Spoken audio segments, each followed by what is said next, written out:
అందరికీ నమస్కారం. ఈరోజు కథని రచించినది శ్రీగారు. చిక్కటి పొగ ఇల్లంతా కప్పేసరికి మెలకువ వచ్చింది రాజ్కి. ఏంటి పొగ అనుకుంటూ కళ్ళు నులుముకుంటూ గది బయటికి వచ్చి చూశాడు. కంటికేమీ కనిపించకపోయేసరికి రామయ్య తాత, ఏంటి పొగ అంటూ అరిచాడు రాజ్. అమ్మాయి గారు పూజ చేస్తున్నారు బాబూ, మీరు త్వరగా స్నానం చేసి రండి అంటూ కనిపించకుండానే వినిపించాడు రామయ్య. దాంతో రాజ్ నవ్వుకుంటూ గదిలోకి వెళ్ళిపోయాడు. కాసేపటికి అతను ఫ్రెష్ అయి కిందికి వస్తూనే ఇంటిని చూసి ఆశ్చర్యపోయాడు. ఇల్లంతా అందమైన ముగ్గులతో అలంకరించి సాంబ్రాణి వాసనతో చూసిన ఎవరికైనా ఒక రకమైన డివోషనల్ ఫీలింగ్ కలిగేలా ఉంది. ఎప్పుడో వాళ్ళ నాయనమ్మ బ్రతికున్నప్పుడు చూశాడు ఆ ఇంటిని అలా. మళ్ళీ ఇన్నేళ్లకి చూస్తున్నాడు. ఆశ్చర్యపోతూనే వస్తున్న రాజుని చూసి నవ్వుతూ ఎదురొచ్చాడు రామయ్య. రామయ్య, ఏంటిదంతా? అంతా మీ ఆవిడ కష్టమే బాబూ.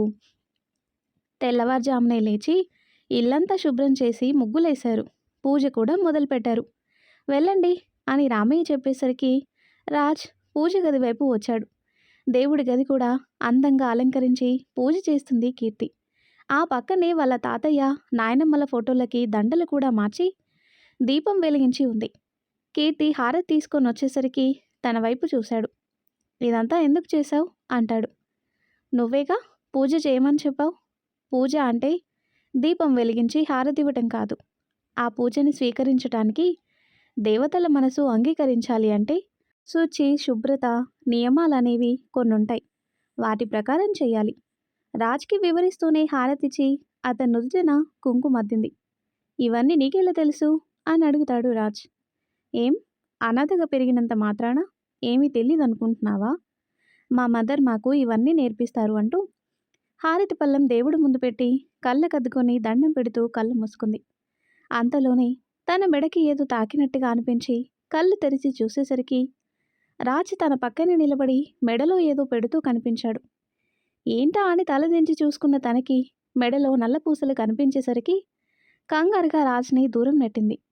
కానీ అప్పటికే లింక్ సెట్ చేసేశాడు రాజ్. ఏం చేస్తున్నావురా, ఏంటిది అంటుంది. అది కూడా తెలీదా?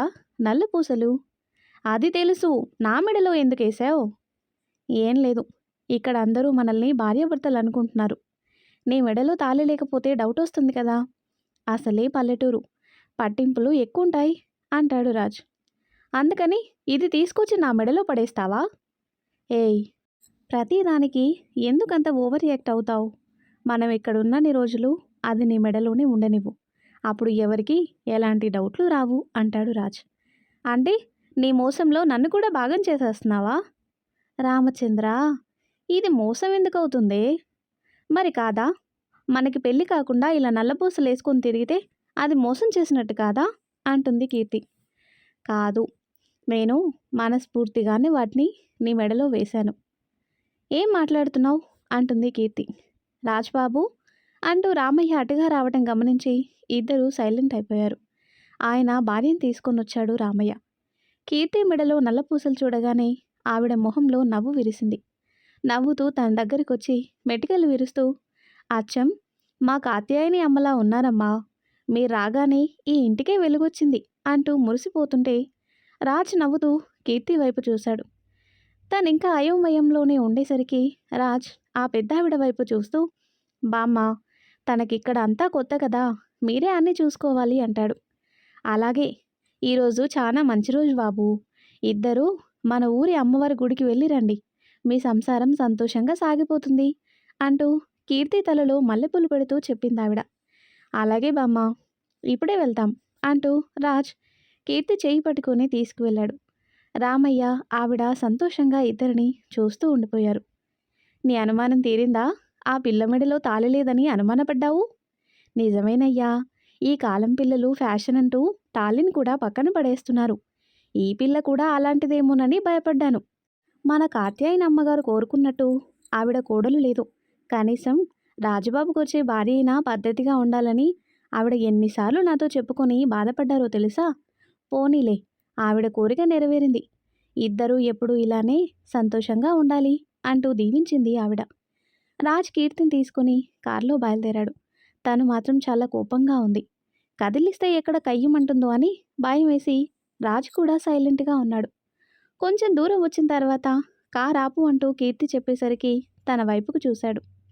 ఇక్కడెందుకు, గుడి దగ్గరకు వచ్చేసాం కీర్తి, కొంచెం దూరమే అంటాడు. ఆపమన్నానా అంటూ కీర్తి అరిచేసరికి కార్ ఆపి తన వైపు చూశాడు. అసలేమనుకుంటున్నావు నువ్వు, నీకేదనిపిస్తే అది చేసేయడమేనా, అసలు దీని విలువ తెలుసా నీకు అంటుంది కీర్తి. నాకు తెలియకపోవచ్చు, కానీ దాని విలువ తెలిసిన వాళ్ళ దగ్గరికే అది చేరిందని నా నమ్మకం అంటాడు. స్టాప్ ఇట్ ప్రణయ్, అసలు నువ్వేం చేస్తున్నావో నీకైనా అర్థం అవుతుందా? అబద్ధంతో నా జీవితంలోకి వచ్చావు, ఇప్పుడు ఈ అబద్ధపు బంధంతో నన్ను నాశనం చేయాలని డిసైడ్ అయ్యావా? ప్రతిదీ అలా నెగిటివ్గా ఆలోచించే కీర్తి. ఇక్కడ నువ్వెవరు అనే ప్రశ్న రాకూడదని దాన్ని నీ మెడలో వేశాను. రాత్రి రామయ్య తాత ఆయన భార్య మన మీద డౌట్ పడ్డారు. అదే అనుమానం ఊరందరికీ వచ్చిందంటే మనం సమాధానం చెప్పగలమా? నీకు నచ్చకపోతే ఇంటికి వెళ్ళగానే దాన్ని తీసిపడే, సరేనా అంటూ కార్ స్టార్ట్ చేశాడు. కీర్తి మౌనంగా ఉండిపోయింది. గుడికి చేరుకొని దర్శనం చేసుకున్నారు ఇద్దరు. అక్కడున్న జనాలు రాజ్ని గుర్తుపట్టి పక్కనున్న కీర్తిని అతని భార్యగానే భావించి గౌరవంగా పలకరిస్తున్నారు అందరూ. రాజ్ కూడా అందరికీ సంతోషంగా సమాధానాలు చెబుతూ కీర్తితో పాటు ఇంటికి బయలుదేరాడు. కీర్తి మౌనంగా కూర్చునేసరికి, ఏంటి ఇంకా కోపం తగ్గలేదా అని అడిగాడు. నువ్వెందుకు ఇలా చేశావో అర్థమైందిలే. ఇక్కడ మీ తాతయ్య గారికి చాలా గౌరవం ఉంది, ఆ గౌరవానికి నా వల్ల మచ్చ రాకూడదని, అంతే కదా అంటుంది కీర్తి. రాజ్ తన వైపు చూశాడు. సూటిగా అతని కళ్ళలోకి చూస్తుంది కీర్తి. చిన్నగా స్మైల్ ఇచ్చి మౌనంగా డ్రైవ్ చేస్తున్నాడు. నువ్వెలాంటి వాడైనా మీ తాతయ్య గారు నిజంగా దేవుడు లాంటివారు. ఆయన గౌరవానికి మర్యాదకి మచ్చ రావటం నాకు కూడా ఇష్టం లేదు. ఆయన కోసమైనా ఇవన్నీ భరిస్తాను అంటుంది. థ్యాంక్స్ అంటాడు రాజ్. థ్యాంక్స్ ఎందుకు, అయినా ఇక్కడ పరిస్థితి తెలిసి కూడా నన్ను ఇక్కడికి ఎందుకు తీసుకొచ్చావు అంటుంది. ఇక్కడ నాకు చాలా జ్ఞాపకాలున్నాయి కీర్తి, వాటిని నీతో పంచుకోవాలని అనిపించింది. కీర్తి అతని వైపే చూస్తూ ఉండిపోయింది. రాజ్ డ్రైవ్ చేస్తూనే తనతో మాట్లాడుతున్నాడు. యునో, అక్కడ నాకు తెలిసిన అందరూ నా వెనుకున్న డబ్బునే చూస్తారు, దానికోసమే గౌరవాన్ని నటిస్తారు. బట్ ఇక్కడ నిజమైన గౌరవం, ప్రేమ, ఆప్యాయత చూపిస్తారు. ఇదంతా మా తాతయ్య వీళ్ళపై చూపించిన ప్రేమ, కరుణ. వాళ్ళ పలకరింపులో మా తాతయ్య ప్రేమ కనిపిస్తుంది. అందుకే ఎంత బిజీగా ఉన్నా సంవత్సరంలో ఒక్కసారైనా ఇక్కడికొచ్చి కొన్ని రోజులు ఉండి వెళ్తాను. ఎప్పుడు ఒక్కడినే వచ్చేవాడిని, ఈసారి నీతో కలిసి వచ్చాను. కీర్తి మౌనంగా ఉండిపోయింది. రాజ్ తన వైపు చూస్తూ, మన ప్రయాణం శాశ్వతంగా ఇలా కలిసే ఉండాలని కోరుకుంటున్నాను కీర్తి అని మనసులోనే అనుకుంటూ ఇల్లు రావటంతో కారు ఆపాడు. కీర్తి కార్ దిగి లోపలికి నడిచింది. రాజ్ అక్కడే నిలబడి తనని చూస్తూ ఉన్నాడు. చీరకట్టులో ఊరిస్తున్న తన నడుం వంపులు ఒకెత్తైతే, నడుమును దాటి వేలాడుతూ ఊగుతున్న తన జడ మరో ఎత్తు. మల్లెలు తురమటంతో దానికి మరింత అందం చేకూరింది. రాజు చూపు ఆ జడకి తన నడుముకి మధ్యలో లాక్ అయిపోయింది. కీర్తికి డౌట్ వచ్చి వెనక్కి తల తిప్పి చూసి రాజు చూపు ఎక్కడుందో అర్థమై పూర్తిగా వెనక్కి తిరిగింది. కళ్ళకి ఇంపుగా కనిపిస్తున్న వ్యూ మాయమయ్యేసరికి కళ్ళెత్తి తన వైపు చూశాడు. కీర్తి కోపంగా చూస్తూ, నాకు తెలుసురా నీ బుద్ధి మారదని అంటూ కోపంగా లోపలికి వెళ్ళిపోయింది. ఉఫ్ రామచంద్ర, ఈ పిల్లతో ఎలాగయ్యా వేగేది? చూసినా తప్పంటే నేనేమైపోవాలి? అసలే ఎంత కష్టం మీద కంట్రోల్లో ఉంటున్నాను, దీనికి అర్థమై చావటం లేదు అనుకుంటూ లోపలికి నడిచాడు రాజ్. ఓయ్, నేను నీ జడని చూశానే అంటూ కీర్తి చేతిని పట్టుకొని అతని వైపుకు తిప్పుకుంటూ చెప్పాడు రాజ్. అతని కళ్ళలో చిలిపి నవ్వు అర్థమవుతుండగా కోపంగా చూస్తూ పిడికిళ్ళు బిగించి పొట్టలో గుద్దింది. అమ్మ అంటూ తన చేతిని వదిలేసి పొట్ట పట్టుకున్నాడు రాజ్. ఎక్కువైంది, అంత గట్టిగా ఏమీ తగలేదు కానీ కొంచెం తగ్గించు అంటుంది కీర్తి. హీహీ, చూస్తే మాత్రం అంత కోపం ఎందుకు, నీ బాడీ నాదే కదా అంటాడు రాజ్. చంపుతా, ఏంట్రా నీది, ఏంటి నీది, బ్లాక్మెయిల్ చేసి నన్ను ఇక్కడికి తీసుకొచ్చినంత ఈజీ కాదు నన్ను గెలవటం అంటుంది. నేను నిన్ను ఎప్పుడో గెలుచుకున్నాను బంగారం, నీ ప్రేమతో అని రాజ్ అనేసరికి అతని కళ్ళలోకి చూసింది. నేను మోసం చేశానని తెలిసినా కూడా నా మీద ప్రేమని చంపుకోలేను అన్నావు. అక్కడే తెలుస్తుంది నీ మనసులో, జీవితంలో నాకు తప్ప ఇంకెవరికి స్థానం ఇవ్వలేవని. ఇంకా ఎందుకు నా ముందు బెట్టు చేస్తావు, నన్ను మార్చుకునే ప్రయత్నం చేయొచ్చు కదా అంటాడు రాజ్. ఏంటి మార్చేది, నువ్వేమన్నా తెలియక తప్పు చేశావా?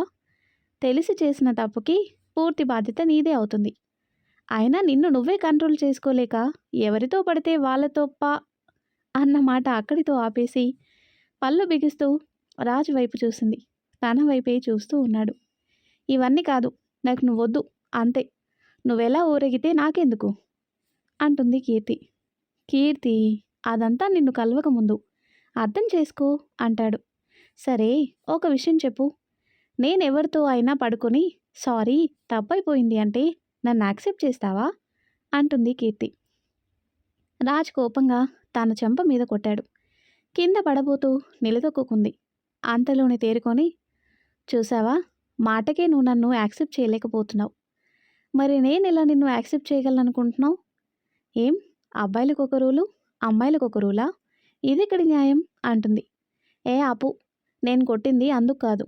నన్ను దూరం చేసుకోవాలి అనే పంతంతో నిన్ను నువ్వే తక్కువ చేసుకొని మాట్లాడావు. అందుకే నా కోపం వచ్చింది. కలలో కూడా నువ్వు నన్ను తప్ప ఎవరిని దగ్గరికి కూడా రానివ్వవని నాకు తెలుసు. ఆ ప్రేమని నా సొంతం చేసుకోవడం కోసమే నా ప్రయత్నం. ఇంకెప్పుడు నీ గురించి నువ్వు తక్కువ చేసి మాట్లాడకు అంటూ పక్కకి వెళ్ళిపోయాడు రాజ్. కీర్తి ఆలోచిస్తూ అక్కడే కూర్చుంది. ఇంతలో రామయ్య భార్య సీతమ్మ పిలవటంతో ఇద్దరూ డైనింగ్ టేబుల్ దగ్గరకు వచ్చారు. ఇద్దరికి టిఫిన్ వడ్డించి కిచెన్లోకి వెళ్ళిపోయింది ఆవిడ. రాజు తింటూ తనని గమనించాడు. ఏదో ఆలోచిస్తూ ప్లేట్లో ముగ్గులేస్తుంది కీర్తి. ఓయ్, తినకుండా ఏంటది అంటాడు. నాకు ఆకలేయటం లేదు అంటుంది. ఆలోచనలు మైండ్లో ఉంటే కడుపు ఆకలి తెలీదులే, అలా అని తినకుండా ఉంటే నీరసం వస్తుంది అంటూ ఇడ్లీ ముక్క తుంచి తన నోట్లో పెట్టాడు. అతని వైపు కోపంగా చూస్తూనే తింటుంది తను. తొందరేం లేదు, మనకింకా చాలా టైం ఉంది బంగారం. మన గడువు ముగిసేలోపు నేను నీకు వద్దు అని నువ్వు అనుకుంటే నేనింక నిన్ను ఇబ్బంది పెట్టను. అలా అని నిన్ను మర్చిపోతానని మాత్రం అనుకోకు. నా సంగతేమో కానీ నువ్వు మాత్రం ఖచ్చితంగా నన్ను వద్దనే అనుకుంటావు. నీకొకే అమ్మాయితో ఉండటం అలవాట్లేదు కదా, నాతో మాత్రం పర్మనెంట్గా ఎలా ఉంటావు అంటుంది కీర్తి. అవును కదా, నీకు డౌట్ రావటంలో తప్పులేదులే. ఒక పని చేద్దాం. ఈ 1 ఇయర్ ఇద్దరం కలిసి, అదే దాని గురించే చెబుతున్నా, అంటే కలిసున్నాం అనుకో.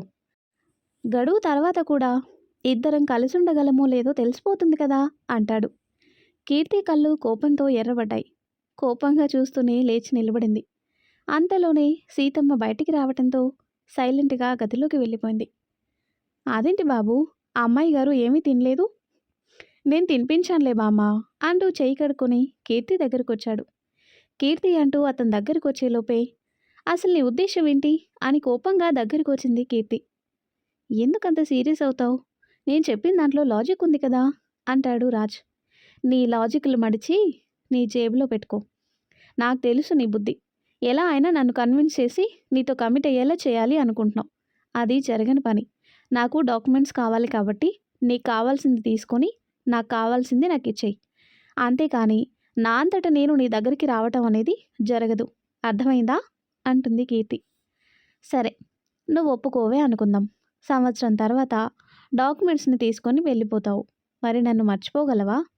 నా మీద ప్రేమని చంపుకోగలవా అంటూ సూటిగా తన కళ్ళలోకి చూస్తూ అడిగాడు రాజ్.